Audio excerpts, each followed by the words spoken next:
آج انشاءاللہ عز و جل سورہ نساء آیت نمبر 32 آیت نمبر 32 سے ہم پڑھیں گے۔ اعوذ باللہ من الشیطان الرجیم،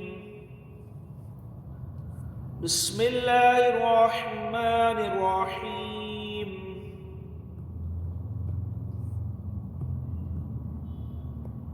ولا تتمنوا ما فضل الله به بعضكم على بعض، للرجال نصيب مما اكتسبوا وللنساء نصيب مما اكتسبن، واسألوا الله من فضله ان اللہ کان بکل شیء علیما۔ ترجمہ کنز العرفان، اور تم اس چیز کی تمنا نہ کرو جس سے اللہ نے تم میں سے ایک دوسرے پر فضیلت دی ہے۔ مردوں کے لیے ان کے اعمال سے حصہ ہے اور عورتوں کے لیے ان کے اعمال سے حصہ ہے، اور اللہ سے اس کا فضل مانگو، بے شک اللہ ہر شے کو جاننے والا ہے۔ وَلَا تَتَمَنَّوْا مَا فَضَّلَ اللَّهُ بِهِ بَعْضَكُمْ عَلَى بَعْضٍ، اور تم اس چیز کی تمنا نہ کرو جس سے اللہ نے تم میں ایک دوسرے پر فضیلت دی ہے۔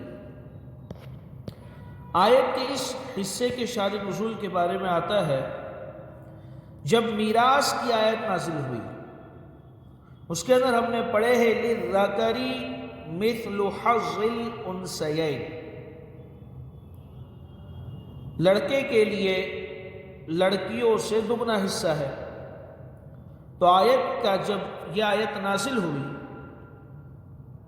اور میت کے ترکے میں مرد کا حصہ عورت سے دگنا مقرر کیا گیا، اب مردوں کے لیے خوشی کی بات تھی، تو مردوں نے کہا کہ ہمیں امید ہے کہ آخرت میں نیکیوں کا ثواب بھی ہمیں عورتوں سے دگنا ملے گا۔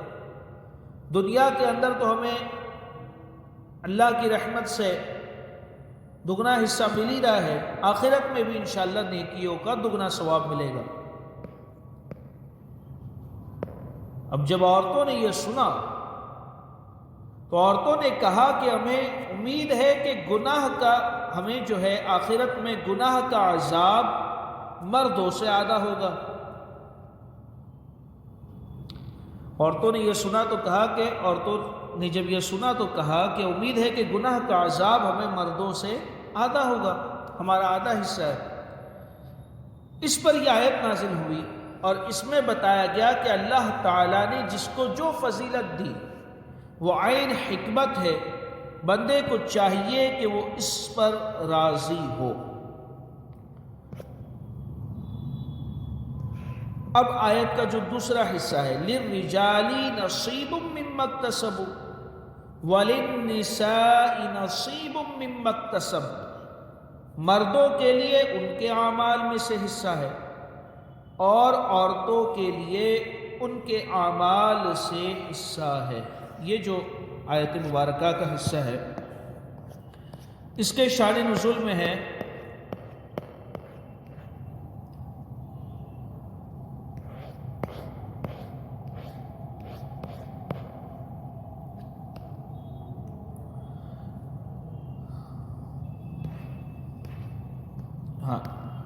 ام المؤمنین حضرت ام سلمہ رضی اللہ تعالی عنہ نے فرمایا کہ ہم بھی اگر مرد ہوتے تو جہاد کرتے۔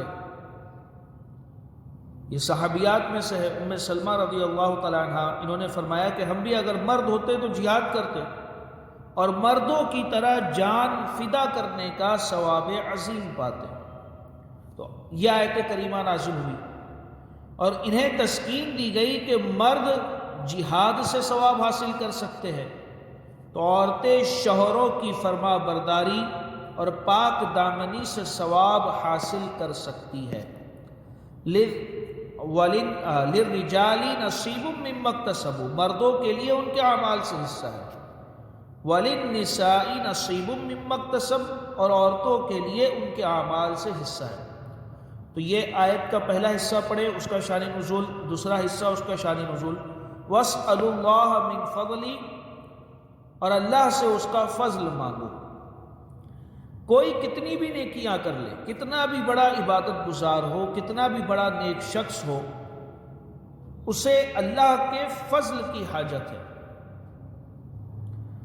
تو مردوں کے لیے ان کے اعمال میں سے حصہ ہے، عورتوں کے لیے ان کے اعمال میں سے حصہ ہے، اور ہر شخص اللہ کے فضل کا محتاج ہے۔ اللہ کا فضل ہوا کامیاب ہو جائیں گے، ہے نا؟ تعداد اور باقی سب چیزیں جو ہے ٹھیک ہے اپنی اپنی جگہ پہ۔ ان اللہ کان بکل شیء علیما، بے شک اللہ ہر شے کو جاننے والا ہے۔ اب اس آیت کی تفسیر پڑھتے ہیں۔ ولا تتمنوا ما فضل اللہ بہ، اور اس کی آرزو نہ کرو جس سے اللہ نے بڑائی دی۔ جب ایک انسان دوسرے کے پاس کوئی ایسی نعمت دیکھتا ہے جو اس کے پاس نہیں، تو اس کا دل تشویش میں مبتلا ہو جاتا ہے۔ ایسی صورت میں اس کی دو طرح کی حالت بن جاتی ہے، جس کے پاس وہ نعمت نہیں ہے اور وہ یہ چیزیں دیکھ رہا ہے، اگر کسی کے پاس نعمت موجود ہے تو اس کے دل میں جو ہے نا دو طرح کی کیفیت پیدا ہوگی۔ پہلی کیفیت تو وہ ہوگی کہ وہ انسان یہ تمنا کرتا ہے کہ یہ نعمت دوسرے سے چھین جائے اور مجھے حاصل ہو جائے۔ یہ حسد ہے، اور حسد مذموم اور حرام ہے۔ مثال کے طور پہ دو بھائی ہیں، ایک کے پاس ایک عالی شان گھر ہے، دوسرے کے پاس وہ نعمت نہیں ہے۔ جس کے پاس وہ نہیں ہے اس کے دل کی دو طرح کی کیفیت ہوگی۔ پہلی کیفیت تو یہ ہے کہ جو اس کے پاس نعمت ہے وہ اس سے چھین لی جائے اور اسے حاصل ہو جائے، اسے مل جائے۔ تو یہ جو کیفیت ہے اسے حسد کہتے ہیں، کہ مسلمان سے وہ نعمت چھین لی جائے اور مجھے حاصل ہو جائے۔ دل کے اندر یہ کیفیت پیدا ہونا اور یہ تمنا کرنا اور اس کے لیے کوشش کرنا، یہ حسد اور یہ حرام ہے۔ دوسری کیفیت یہ ہے کہ دوسرے سے نعمت چھین جانے کی تمنا نہ ہو، یعنی میرے بھائی کے پاس گھر ہے، اللہ تعالیٰ نے اسے نوازا ہے، اللہ تعالیٰ مجھے بھی نوازا۔ تو دوسرے سے نعمت چھین جانے کی تمنا نہ ہو، بلکہ یہ آرزو ہو کہ اس جیسی مجھے بھی مل جائے، جیسا اس کا عالیشان گھر ہے، اللہ تعالیٰ مجھے بھی نواز دے۔ تو اسے غبطہ کہتے ہیں، اور یہ مذموم نہیں، یہ صفت جو ہے وہ بری نہیں ہے نا۔ اور یہ حقیقت میں یہ صفت ہو، یہ نہیں کہ بس اس سے جل رہے ہیں اور اس کی وہ نعمت چھین جانے کی تمنا ہو، یا اس کا نقصان ہو رہا ہے تو اس پہ خوش ہو رہے، تو یہ سب بری صفت ہے۔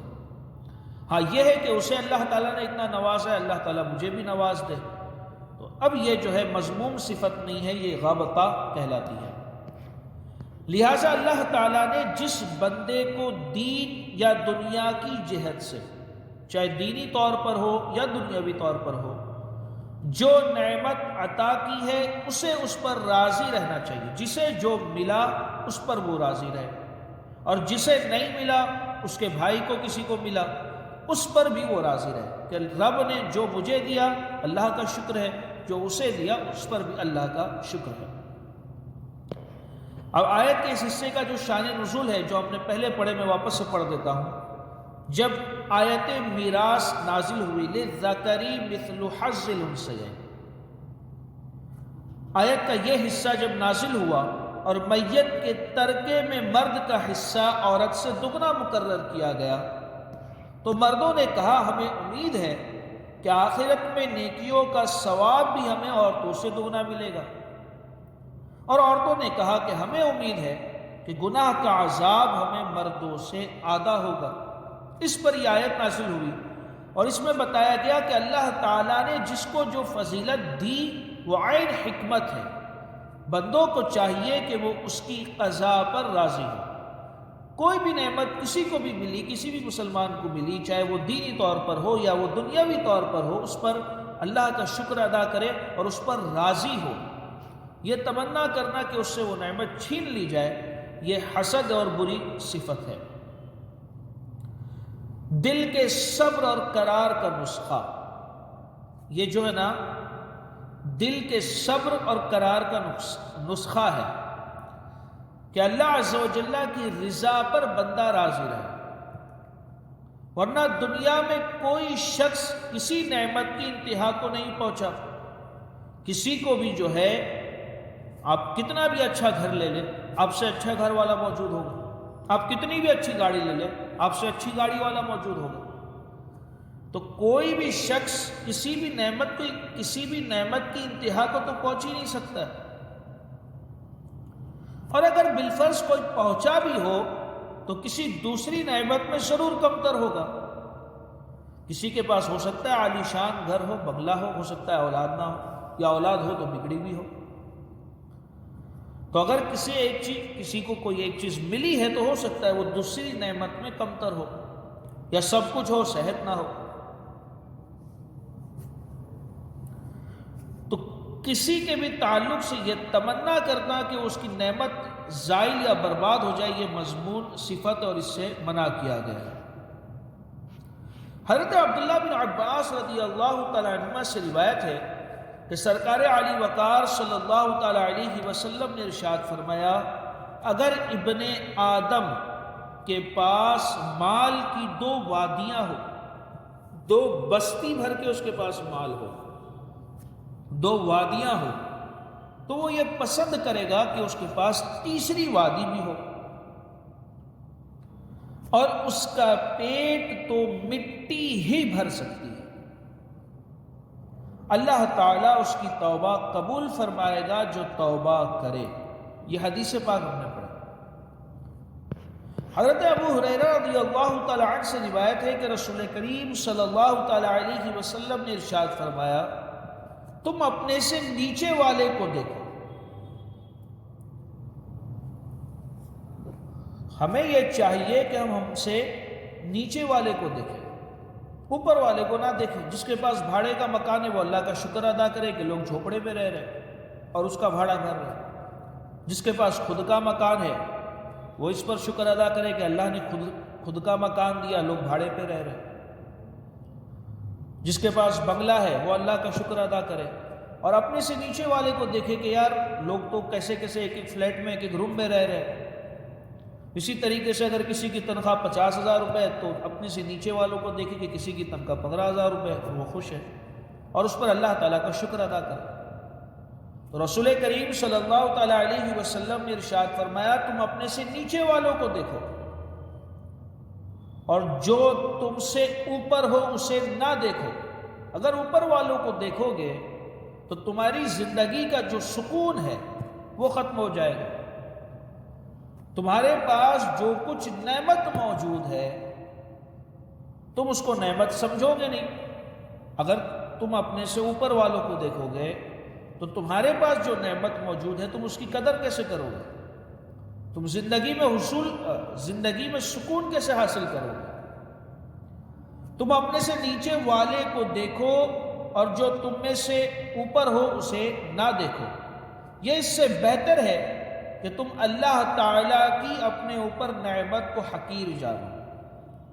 یعنی یہ ہے کہ جب بندہ اپنے سے اوپر والوں کو دیکھتا ہے، جیسے مثال کے طور پہ اگر کسی کی تنخواہ 50,000 روپے ماہانہ ہے، وہ یہ دیکھتا ہے یار اس کی تنخواہ تو 1,00,000 روپے ماہانہ ہے، تو اب یہ جو نعمت اسے ملی 50,000 روپے تنخواہ ہر مہینے جو اسے مل رہی ہے، جو یہ اللہ کی نعمت ہے، اس کو حقیر جان رہا ہے۔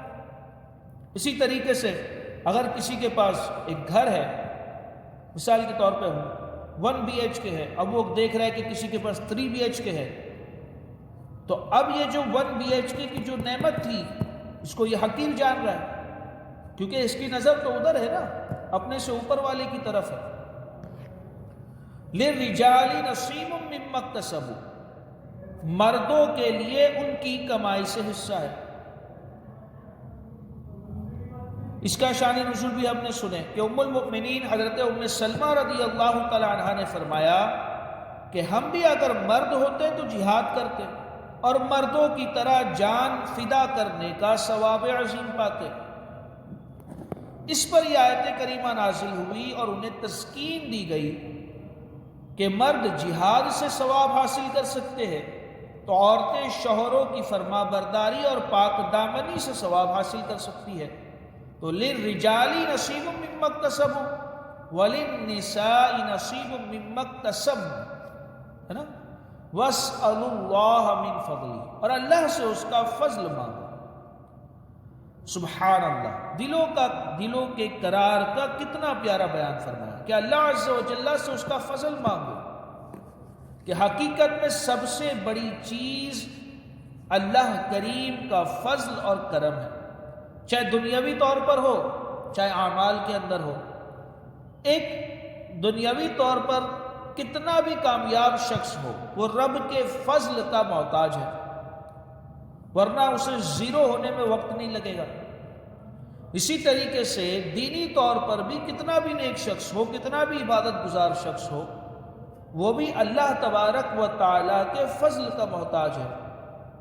ہو سکتا ہے کہ اس کی عبادتیں قبول نہ ہو، ہے نا، وہ بھی اللہ تعالیٰ کے فضل کا محتاج ہے۔ تو اصل چیز تو یہی ہے کہ وَاسْأَلُوا اللَّهَ مِن فَضْلِهِ، اور اللہ سے اس کا فضل مانگو۔ دنیاوی طور پر کوئی تمہارے سے آگے ہے تو اس کو دیکھ کر کے اپنا جو ہے نا اپنا سکون مت ضائع کر۔ اس آیت کے اندر جو ہمیں سیکھنے کو مل رہا ہے وہ یہ چیز مل رہی ہے۔ سبحان اللہ، دلوں کے قرار کا کتنا پیارا بیان فرمایا کہ اللہ عز و جل سے اس کا فضل مانگو، کہ حقیقت میں سب سے بڑی چیز اللہ کریم کا فضل اور کرم ہے۔ اعمال میں کسی کو دوسرے سے لاکھ گنا زیادہ بھی ثواب ملتا ہو، لیکن اس کے باوجود وہ اللہ عز و جل کے فضل ہی کا محتاج ہے، کیونکہ اس کا جنت میں داخلہ تو اللہ عز و جل کے فضل ہی سے ہوگا۔ بغیر فضل کے اپنے عمل سے کوئی جنت میں نہیں جائے گا، لہٰذا اللہ عز و جل سے اس کا فضل مانگو۔ آیت نمبر 33، وَلِكُلٍّ جَعَلْنَا مَوَالِيَ مِمَّا تَرَكَ الْوَالِدَانِ وَالْأَقْرَبُونَ وَالَّذِينَ عَقَدَتْ أَيْمَانُكُمْ فَآتُوهُمْ نَصِيبَهُمْ إِنَّ اللَّهَ كَانَ عَلَى كُلِّ شَيْءٍ شَهِيدٌ۔ ترجمہ کنز العرفان۔ اور ماں باپ اور رشتہ دار جو کچھ مال چھوڑے ہم نے سب کے لیے اس مال میں مستحق بنا دیے ہیں۔ وراثت کے احکام ہم نے پڑھ چکے ہیں، پڑھتے ہوئے آ رہے ہیں نا۔ اور ماں باپ اور رشتہ دار جو کچھ مال چھوڑے ہم نے سب کے لیے اس مال میں مستحق بنا دیے، اور جن سے تمہارا معاہدہ ہو چکا ہے۔ اب یہاں سے جو ہے نا عقد موالات کا بیان ہے، اور جن سے تمہارا معاہدہ ہو چکا ہے انہیں ان کا حصہ دو۔ والذین عقدت ایمانکم فآتوہم نصیبہم، اور جن سے تمہارا معاہدہ ہو چکا ہے، تو یہاں سے عقد موالات مراد ہے۔ عقد موالات کہتے کسے ہیں؟ ایک شخص ہے، اس کا نسب مجہول ہے۔ مجہول ہے مطلب اس کا باپ کون ہے نہیں معلوم، اس کا خاندان کون ہے نہیں معلوم، اس کے باپ دادا نہیں معلوم، ماں کون ہے نہیں معلوم، نسب مجہول ہے، ٹھیک ہے۔ اب یہ کسی شخص سے کہتا ہے کہ تم میرے آقا ہو،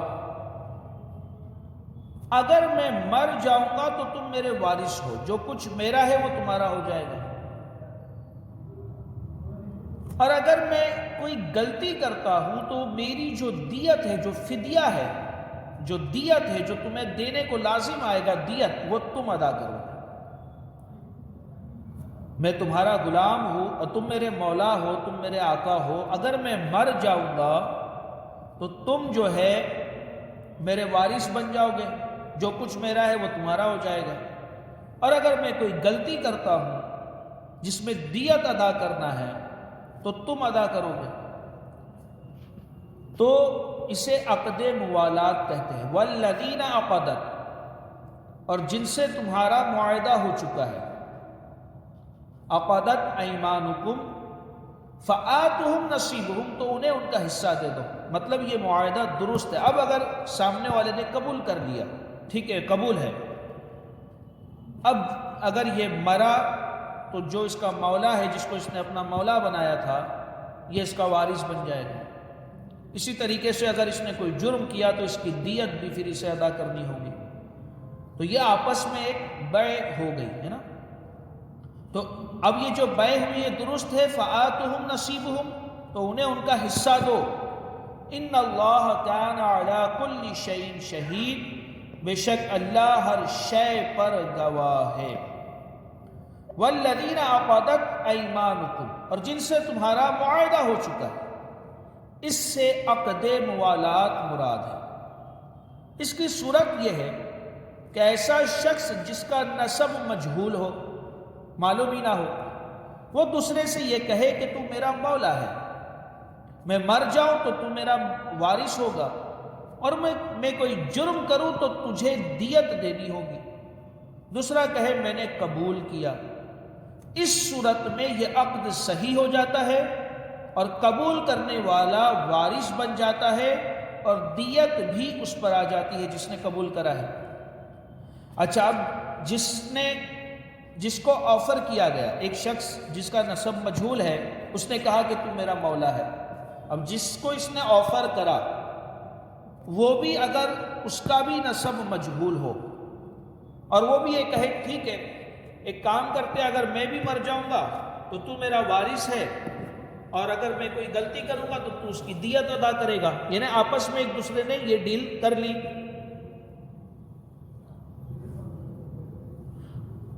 اور دوسرا بھی اسی طرح سے مجہول النسب ہو اور ایسا ہی کرے، اور یہ بھی قبول کر لے، تو ان میں سے ہر ایک دوسرے کا وارث اور اس کی دیت کا ذمہ دار ہوگا، کیونکہ دونوں نے آپس میں ایک دوسرے سے ڈیل کر لی نا۔